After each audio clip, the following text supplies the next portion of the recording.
এবার একটা ভিডিও আপনাদের সামনে রাখবো, যে ভিডিও দেখা যাচ্ছে ঘটনা ঘটার পর অর্থাৎ বৃহস্পতিবার রাতে এলাকায় যাচ্ছেন শওকত মোল্লা, ঠিক তার পেছনে দেখা যাচ্ছে মোফাজ্জল মোল্লাকে। শওকত মোল্লা যিনি ক্যানিং পূর্বের বিধায়ক, যিনি ভাঙড়ের পর্যবেক্ষক, ঘটনা ঘটার পর অর্থাৎ তৃণমূলের অঞ্চল সভাপতি রাজ্জাক খানের খুনের ঘটনার পর তিনি যখন এলাকায় যাচ্ছেন ঠিক তার পেছনে দেখা যাচ্ছে মোফাজ্জল মোল্লাকে।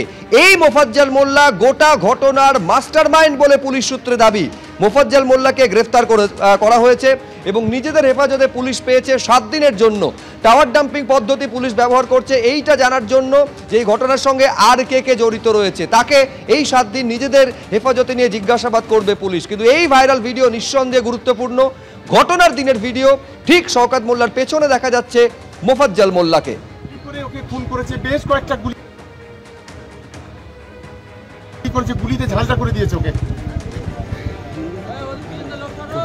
এখনো পর্যন্ত আমি অতটা দেখিনি, আমি নিজেই মানে খুব বিভৎস অবস্থা, মানে খুব সাংঘাতিক অবস্থা, বলতে পারছি না।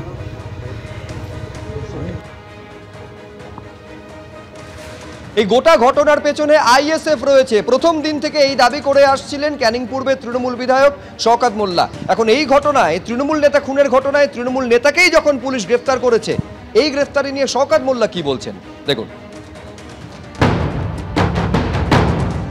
খুনির কোনো জাত হয় না, আমরা এফআইআর এ কোনো নাম দিইনি, আমরা প্রকৃত খুনিদের অ্যারেস্ট করার কথা বলেছিলাম। পুলিশকে ধন্যবাদ জানাবো, যেই হোক না কেন তার দৃষ্টান্তমূলক শাস্তি এবং তার ফাঁসি চাই।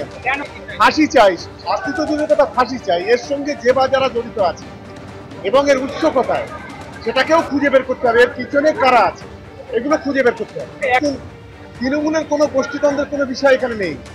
এখানে আইএসএফ এর মদতপুষ্ট হয়ে আজকে যে বা যারা খুন করেছে তারা কখনো দলের লোক হতে পারে না। আর মোফাজ্জল আমাদের দলের কোনো পদাধিকারী নয়। লক্ষ লক্ষ মানুষ তৃণমূল, কোটি কোটি মানুষ তৃণমূল কংগ্রেসে আছে, তৃণমূল কংগ্রেসের ঘাড়ে দোষ চাপিয়ে লাভ। আমি আজও বলছি এরা আইএসএফ এর মদতপুষ্ট হয়ে এই ঘটনা ঘটেছে। ক্যানিং পূর্বের তৃণমূল বিধায়ক শওকত মোল্লা তিনি প্রথম দিন থেকে বলেছেন যে আইএসএফ এই খুনের ঘটনার সঙ্গে জড়িত। আইএসএফ বিধায়ক নওশাদ সিদ্দিকী তিনি যদিও প্রথম দিন থেকেই কিন্তু এই খুনের কথা অস্বীকার করেছেন, নেপথ্যে আইএসএফ রয়েছে এই কথা সম্পূর্ণভাবে অস্বীকার করেছেন। আইএসএফ বিধায়ক আজ কি বলেছেন শোনাবেন। কতটা কনফিডেন্সের লেভেল বুঝতে পেরেছেন? খুন করেছে, খুন করে এসে আবার শওকত মোল্লার অদরেই দাঁড়িয়ে আছে, পেছনেই দাঁড়িয়ে আছে, দাদা প্রোটেক্ট করে নেবে, হয়তো এই মানসিকতা নেই।